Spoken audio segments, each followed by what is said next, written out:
कोल्हापुरातील ऐतिहासिक वास्तू आणि पर्यटन स्थळ म्हणून भवानी मंडपाकडे पाहिलं जातं।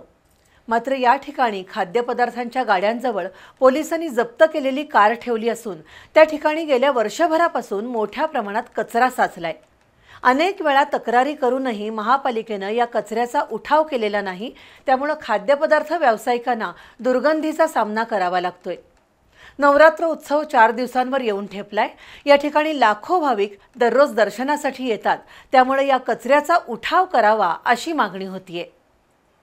कोल्हापुरातील भवानी मंडपात नगारखान्याच्या कमानीतून आत गेल्यानंतर डाव्या बाजूला कोपऱ्यात राजवाडा पोलिसांनी वर्षभरापूर्वी गुन्ह्यात जप्त केलेली कार ठेवली आहे।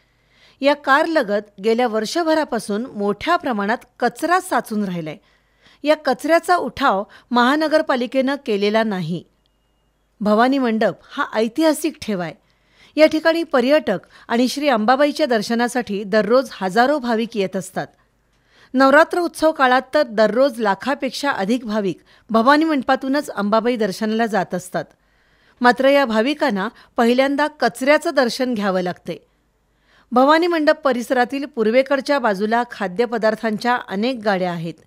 या ठिकाणी भाविक आणि पर्यटक नाश्त्यासाठी येत असतात, मात्र कचऱ्यामुळे दुर्गंधी येत असल्यानं व्यावसायिक आणि भाविकांना त्याचा त्रास होतोय। इथल्या व्यावसायिक आणि नागरिकांनी वारंवार महापालिकेकडे पाठपुरावा करूनही आरोग्य विभागानं त्याची दखल घेतलेली नाही। वर्षभरापासून इथला कचराच हटवला नसल्यानं नागरिकातून तीव्र संताप व्यक्त होतोय। नवरात्राच्या पार्श्वभूमीवर महापालिकेनं भवानी मंडपाच्या परिसरातील कचऱ्याचा उठाव करावा अशी मागणी होतीये।